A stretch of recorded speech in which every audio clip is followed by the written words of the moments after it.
Good morning students. जैसा कि हमने कल मेंडलवाद क्या है, मेंडल की सफलता के कारण क्या हैं, ये टॉपिक हमने अच्छे से पढ़ लिए हैं। आई होप आप सबने ये अच्छे से याद भी किए होंगे और अपनी नोटबुक में अच्छे से उतारे भी होंगे, नोट्स भी बनाए होंगे। आज का टॉपिक हम ले रहे हैं मटर के पादप का चयन क्यों किया। ग्रेगर जॉन मेंडल ने मटर के पादप का चयन ही क्यों किया, अन्य प्रकार के पादप का चयन क्यों नहीं किया। तो क्या कारण है, इसके पीछे कारण जो भी हैं कारण पढ़ते हैं। तो चलिए, पहला कारण तो ये है कि मटर का पादप जो होता है वो 1 वर्षीय पादप होता है, यानी इसकी उम्र जो है 1 वर्ष होती है। और 1 वर्ष होती है तो इसकी पीढ़ियों का अध्ययन करना आसान है। जैसे मैं कहूँ आपको कि एक मटर का पादप का बीज उगाया हमने, उसे पादप बना, उस पादप से 1 साल के अंदर अंदर उसकी फली आ जाती है, फली से नए बीज बन जाते हैं और उन बीजों को वापस उगाकर नया पादप प्राप्त किया जा सकता है। तो नए पादप उसकी संतति हो जाएंगे, तो अध्ययन करना आसान रहा। यही अगर इसकी जगह कोई दूसरा पादप होता है जिसकी उम्र 50-60 साल होती, तो एक पादप का अध्ययन करने में ही उम्र गुजर जाती। इसीलिए पहला कारण तो ये हो गया कि 1 वर्षीय पादप होने के कारण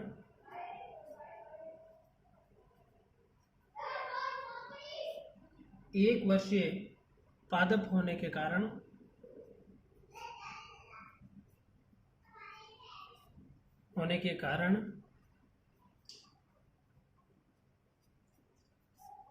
कम समय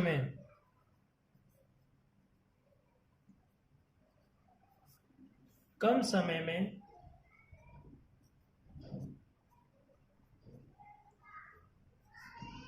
अनेक पीढ़ियों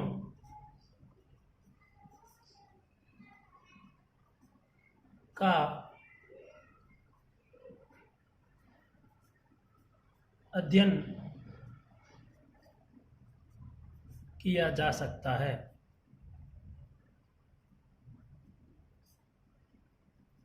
चलिए, क्या कारण हो गया, 1 वर्षीय पादप है तो कम समय में इसकी अनेक पीढ़ियों का हम क्या कर सकते हैं, अध्ययन कर सकते हैं। दूसरा पॉइंट क्या हो जाएगा, दूसरा पॉइंट ये हो जाएगा मटर का पादप जो होता है ये द्विलिंगी होता है। अब द्विलिंगी क्या होता है, देखो कोई भी पादप होता है तो पादप के अंदर जो पुष्प होता है उस पुष्प के अंदर 2 प्रकार की चीजें पाई जाती है। जैसे नर में शुक्राणु पाए जाते हैं, मादा में अंडाणु पाए जाते हैं, उसी प्रकार पुष्प के अंदर नर शुक्राणु की तरह तो काम करते हैं परागकण और मादा अंडाणु की तरह काम करता है बीजांड। यानी कि ये दोनों चीजें एक ही पुष्प के अंदर है, तब वो है द्विलिंगी।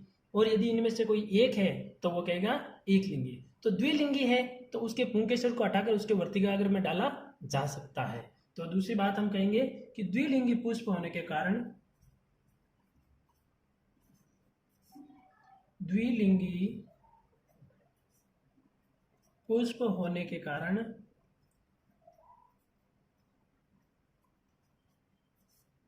द्विलिंगी पुष्प होने के कारण स्वपरागण द्वारा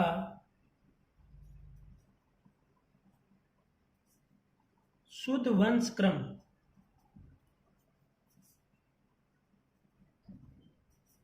प्राप्त किया जा सकता है।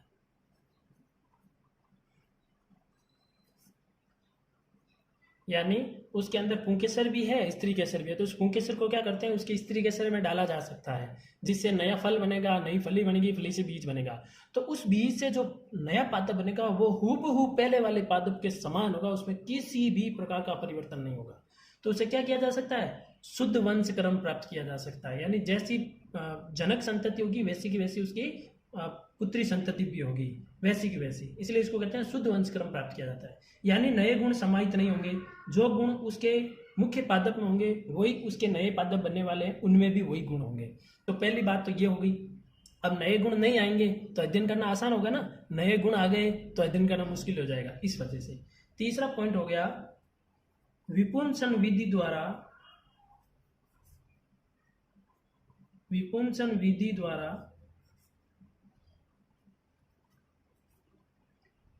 कृत्रिम पर परागण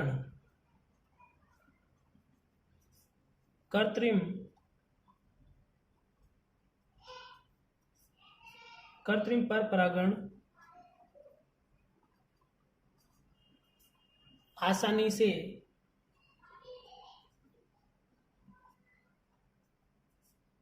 किया जा सकता है। क्या अर्थ हुआ? यानी विपुंसन विधि। इसमें क्या किया जाता है, उस पुंकेसर को हम किसी छोटी सी वस्तु द्वारा या किसी विधि द्वारा उस पुंकेसर को हटा के किसी भी तरीके से हम उस वर्तिका के अंदर खुद डाल सकते हैं। तो जैसे इस पुंकेसर को उठा के उस पुष्प की वर्तिका के अंदर डाल देंगे तो वहाँ हो जाएगा परागण।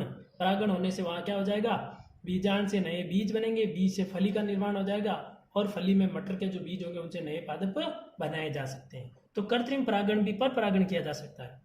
स्वपरागण का मतलब होता है कि उसी पुष्प के पुंकेसर का उसी पादप के किसी अन्य पुष्प के वर्तिकाग्र पर जाकर गिरना। यानी एक ही पादप है, उसी के अंदर पुंकेसर, उसी के अंदर वर्तिकाग्र। लेकिन यदि मैं कहूं कि एक मटर का पौधा यहाँ है, एक यहाँ है, तो यहाँ के पराग कण जो हैं वो किसी कारण से उठकर यहाँ पर आ जाते हैं इस वर्तिकाग्र में। इस पादप के, पादप भी समान जाति के होने चाहिए, तो ये हुआ पर परागण। यानी पराय पादप द्वारा क्या हुआ, परागण। तो पर परागण भी किया जा सकता है। फोर्थ पॉइंट है, मटर के पादप में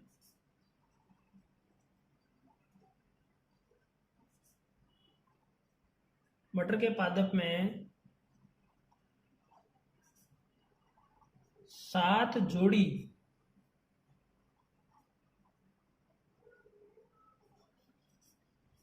विप्यारसी लक्षण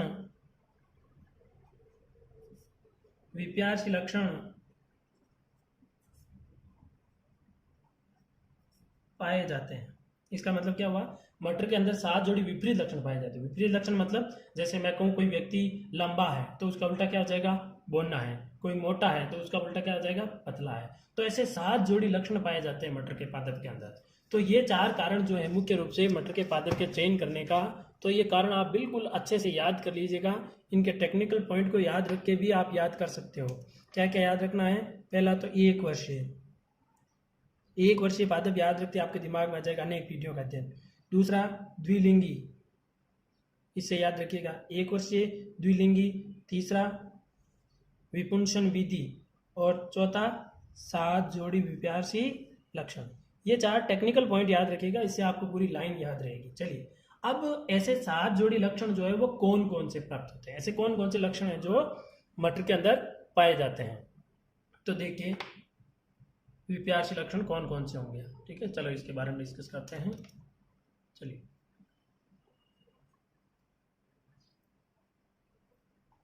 पादप के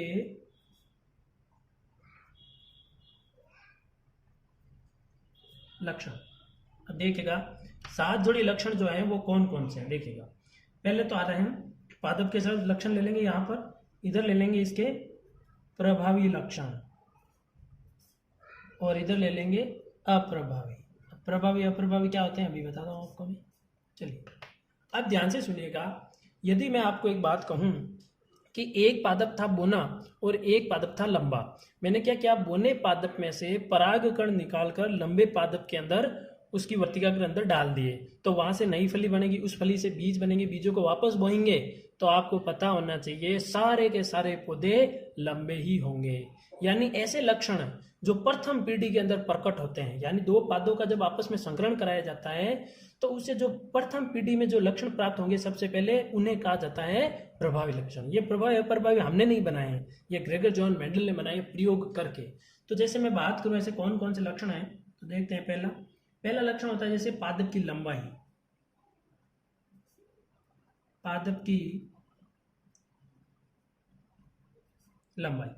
अब मैं पादप की लंबाई की बात करूं तो पादप की लंबाई में आप ध्यान रखिएगा, अब प्रभावी लक्षण जो होगा वो तो होगा इसके अंदर लंबापन या लंबा, और अप्रभावी लक्षण जो होगा वो होगा बोना।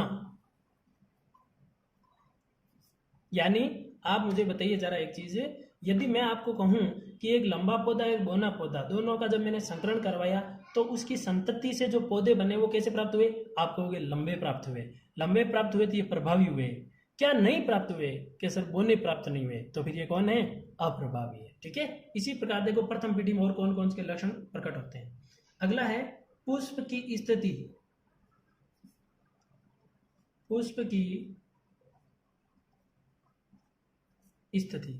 तो पुष्प की स्थिति में याद रखिएगा, पुष्प की स्थिति एक तो होती है कक्षीय,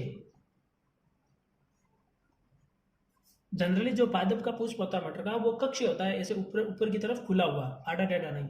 और एक होता है अग्रस्थ, ठीक है। तो इसमें प्रभावी लक्षण क्या होगा, कक्षीय। चलिए अगला पॉइंट लेते हैं, पुष्प का रंग।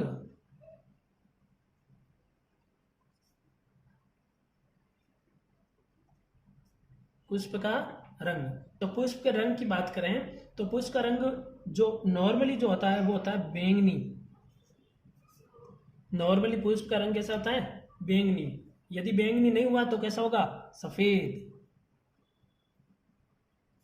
इसका मतलब क्या हुआ, इसका मतलब ये हुआ कि भाई बैंगनी फूलों वाला पौधा और सफेद रंग के फूलों वाले पौधे के मध्य जब संकरण कराएंगे तो प्रथम पीढ़ी में कैसे रंग वाला फूल प्राप्त होंगे, बैंगनी रंग के। इसलिए कैसे लक्षण है, प्रभावी लक्षण है। चलिए 4th नंबर पे लेते हैं, फली की आकृति। फली की आकृति। अब फली की आकृति जो है वो कैसी होगी, तो देखिए फली की आकृति, एक तो फली होती है बिल्कुल फूली हुई, है ना, फूली हुई, फुल मटर भरे हुए। और एक होती है बिल्कुल पिचकी हुई, जिसके अंदर मटर बिल्कुल कम होते हैं, संकीर्णित कहते हैं उसको। इसको कहते हैं संकीर्णित, ठीक है। तो इसका प्रभावी लक्षण क्या हुआ, फूली हुई। चलिए 5वां लेते हैं, फली का रंग। फली का रंग, चलिए आपको पता होना चाहिए, मटर की फली तो आपने देखी है, फली का रंग कैसा होता है, हरा होता है। लेकिन किसी कारण से उसके अंदर अप्रभावी लक्षण आ गए तो हरा नहीं रहेगा, कैसा हो जाएगा उसका रंग, पीला हो जाएगा। अप्रभावी लक्षण बहुत ही खतरनाक होते हैं, होने प्रभावी लक्षण चाहिए किसी भी पादप के अंदर, अप्रभावी लक्षण नहीं होने चाहिए। चलिए अगली बात करते हैं 6th नंबर पे, वो है बीज की आकृति। बीज की आकृति, तो मटर के बीज कैसे होने चाहिए भाई, गोलाकार होने चाहिए, गोलाकार। लेकिन यदि मटर के बीज जो है वो गोलाकार नहीं है तो वो कैसे होंगे, झुर्रीदार।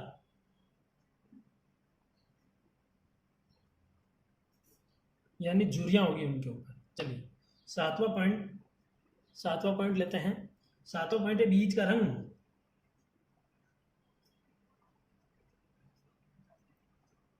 बीज का रंग, चलिए तो बीज का रंग कैसा होना चाहिए, पीला होना चाहिए, हल्का पीला होना चाहिए। यदि बीज का रंग पीला नहीं है तो कैसा होगा, हरा, ठीक है। चलिए तो बीज का रंग पीला और हरा, ये आ गए इसके प्रभावी लक्षण और ये हो गए इसके अप्रभावी लक्षण। तो यहां पर देखिए हमने ये 7 जोड़ी पादप के जो विप्यार्सी लक्षण है वो पढ़ लिए। विप्यार्सी का मतलब उल्टे लक्षण, देखो बिल्कुल उल्टे हैं ये, लंबा तो बोना, कक्षीय अग्रस्त, बैंगनी सफेद, फूली हुई संकीर्णित, हरा पीला, गोलाकार झुर्रीदार और पीला और हरा, ठीक है। अब एक एक लक्षण का जो ग्रेगर जॉन मेंडल ने पूरा अध्ययन किया है, लेकिन प्रथम पीढ़ी में केवल एक ही लक्षण का अध्ययन करके इन्होंने सारे नियम बनाए हैं। एक नियम ऐसा आएगा जिसमें 2 लक्षण एक साथ लिए हैं तो वो तीसरा नियम पढ़ेंगे, ठीक है। चलिए तुम यहां तक स्क्रीनशॉट ले लो और अपनी कॉपी में अच्छे से काम करना। चलिए अगला पॉइंट लेते हैं, रूपरेखा के अकॉर्डिंग देख लेता हूं एक बार रूपरेखा में क्या पॉइंट था अपना।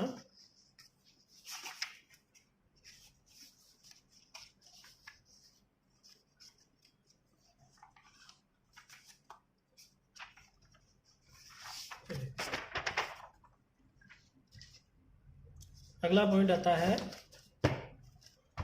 हाँ, मेंडलवाद की पुनर्खोज। चलिए अगला पॉइंट लेते हैं, ये पॉइंट हो जाएगा आपका मेंडलवाद की पुनर्खोज। सेकंड, मटर के पादप का चयन हो गया, फर्स्ट। सेकंड है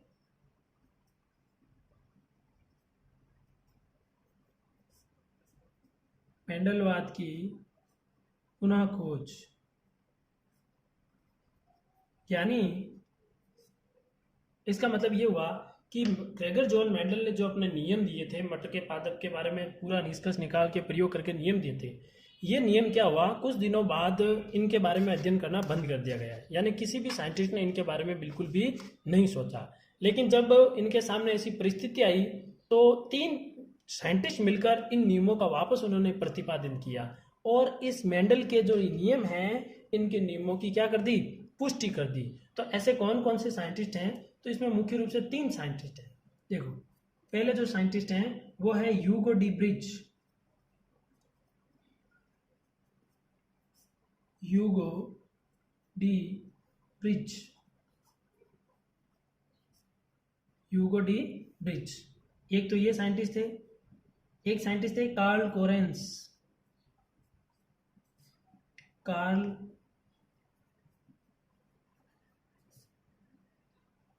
कोरेंस। और तीसरे साइंटिस्ट थे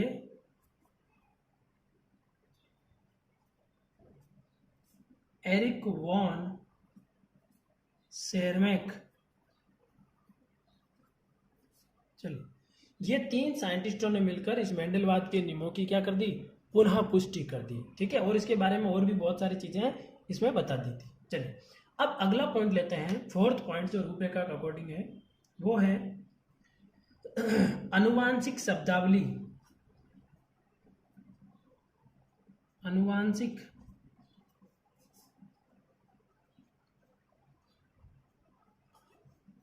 शब्दावली। चलिए, आनुवांशिक शब्दावली में क्या है, कुछ ऐसी परिभाषाएं हैं जो कि हमें ग्रेगर जॉन मेंडल के जब नियम पढ़ेंगे तो कुछ चीजें पता होनी चाहिए, कुछ परिभाषाएं पता होनी चाहिए। तो ऐसी कौन कौन सी परिभाषाएं हैं, क्या परिभाषाएं हैं, चलिए इनके बारे में देख लेते हैं एक बार। अब आनुवांशिक शब्दावली में पहली परिभाषा आपको पता होना चाहिए जीन की, यानी जीन क्या होता है। तो फर्स्ट परिभाषा जीन, जीन क्या होता है आपको पता होना चाहिए। मैं आपको बता देता हूं कि हमारे शरीर का जब निर्माण होता है, प्रत्येक गुण का, प्रत्येक लक्षण का निर्माण होता है, तो प्रत्येक चीज के लिए एक जीन उत्तरदायी होता है, एक छोटा सा कारक उत्तरदायी होता है, जिसकी वजह से, उस जीन की वजह से हमारे माता पिता से गुण जो हैं वो हमारे अंदर प्रकट होते हैं, कुछ ना कुछ गुण। इसीलिए हमारे माता पिता से हमें कुछ शक्ल सूरत, हाव भाव, बोल चाल, थोड़ा फेस वगैरह, काफी सारी चीजें हमारे माता पिता से मिलती है। क्यों? क्योंकि उनसे हमारे अंदर क्या प्राप्त हुए हैं, जीन प्राप्त हुए, वो कारक प्राप्त हुए हैं, जिसकी वजह से हमारे अंदर ये परिवर्तन देखने को मिले हैं। तो जीन क्या होता है, जीन होता है किसी एक लक्षण को नियंत्रित करने वाला कारक, किसी एक लक्षण को नियंत्रित करने वाला कारक। चलिए, किसी एक लक्षण को नियंत्रित करने वाला जो कारक होगा उसे हम क्या कहेंगे, जीन कहेंगे। यदि मैं कहूं कि किसी व्यक्ति की हाइट बहुत लंबी है, इसका मतलब वो जीन जो है वो वहां पर प्रभावी है। यदि वो जीन उस लक्षण को नियंत्रित नहीं कर पा रहा है तो वो अप्रभावी हो जाएगा, और जब वो अप्रभावी हो जाएगा तो व्यक्ति जो है वो बोना हो जाएगा। तो इसे कहते हैं जीन। हमारी प्रत्येक लक्षण के लिए जीन उत्तरदायी होता है, उसकी वजह से हमारे शरीर के पूरे ढांचे का निर्माण होता है। अगला देखिए, युग्म विकल्पी। युग्म विकल्पी, तो युग्म विकल्पी क्या होते हैं भाई? देखो, एक लक्षण को एक जीन नियंत्रित करता है। अब वो जीन यदि प्रभावी हुआ तो व्यक्ति में वो लक्षण प्रकट होगा, और वो जीन यदि कार्य नहीं कर पाया तो वो लक्षण प्रकट नहीं होगा। यानी इस जीन के क्या है, 2 गुण हैं, 2 रूप हैं। इन रूप को क्या कहते हैं, विप्यासी। यानी एक लक्षण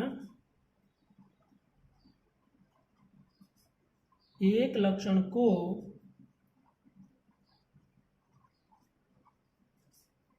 नियंत्रित करने वाले प्रत्येक जीन के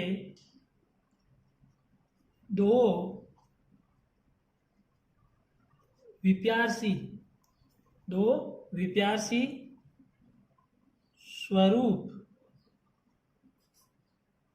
स्वरूप होते हैं। ठीक है, एक लक्षण को नियंत्रित करने वाले प्रत्येक जीन के 2 विप्यासी स्वरूप होते हैं, जिन्हें क्या कहा जाता है, युग्म विकल्पी। जैसे मैं अगर बात करूं, जैसे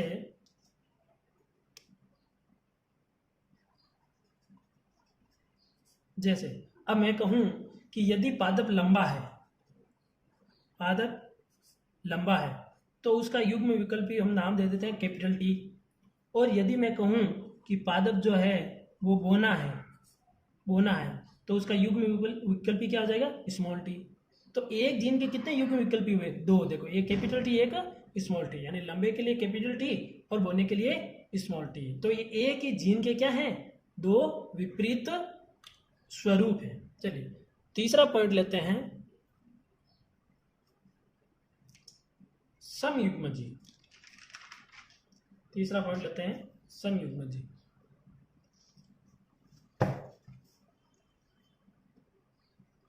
चलिए समयुग्मजी,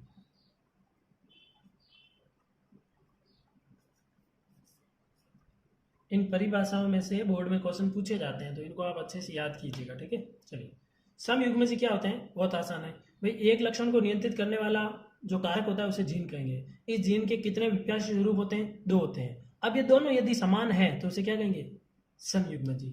तो कहेंगे, हम क्या लिखेंगे, एक लक्षण को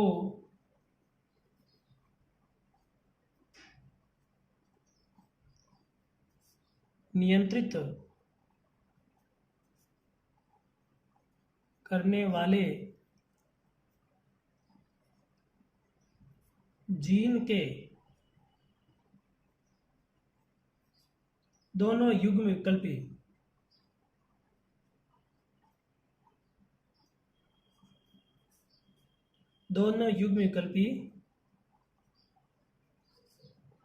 समान हो।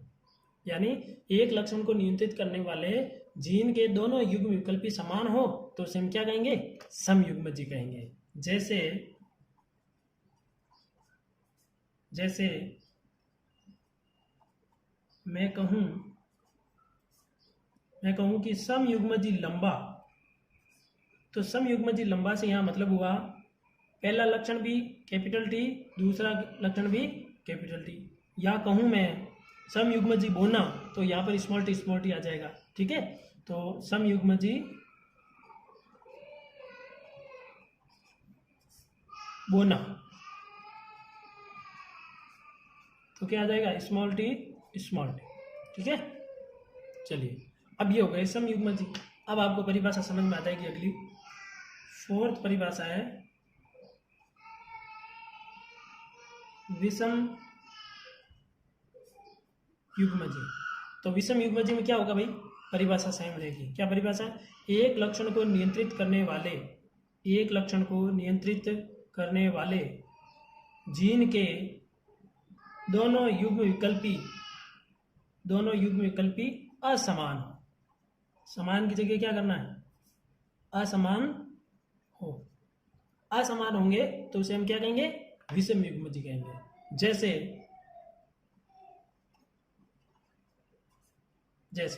जैसे मैं कहूं, अब ये दोनों समान नहीं होंगे, कैपिटल टी स्मॉल टी नहीं होंगे, एक बड़ा होगा एक छोटा। तो जब छोटा बड़ा हो जाएगा तब इसको विषम युग्मजी कहेंगे। तो मैं कहूंगा विषम युग्मजी लंबा, तो इसको लिखेंगे एक कैपिटल टी, एक स्मॉल टी। तो ये कैसा है, विषम युग्मजी है, ठीक है। तो यहाँ पर दो चीजें अपने को देखने को मिलेगी। जो सम युग्मजी होता है वो होता है शुद्ध, और जो विषम युग्मजी होता है वो कैसा होता है, अशुद्ध, क्योंकि उसके अंदर बोने के भी लक्षण, अप्रभावी लक्षण भी थोड़े बहुत प्रकट होते हैं। तो ये शुद्ध होता है, ये अशुद्ध होता है, ठीक है। चलिए अगली परिभाषा है वो है लक्षण प्ररूप और जीन प्ररूप। तो लक्षण प्ररूप, जीन प्ररूप की जो परिभाषा है वो हम नेक्स्ट क्लास में लेंगे। तो आज के लिए आपको क्या क्या ध्यान रखना है, एक तो ये पूरा अच्छे से आप इसका स्क्रीनशॉट ले लेना, जो भी मैंने काम कराया अच्छे से कॉपी में कर लेना, ठीक है। चलिए, और एक ये पीछे का काम, ठीक है, इसको अच्छे से आप देख लेना। ये ऐसी परिभाषाएं और भी आएंगी अभी तक, ठीक है। अनुवांशिक शब्दावली अभी जारी है। चलिए, तो आगे का काम जो है वो नेक्स्ट क्लास में लेंगे। तब तक के लिए जय हिंद, जय भारत।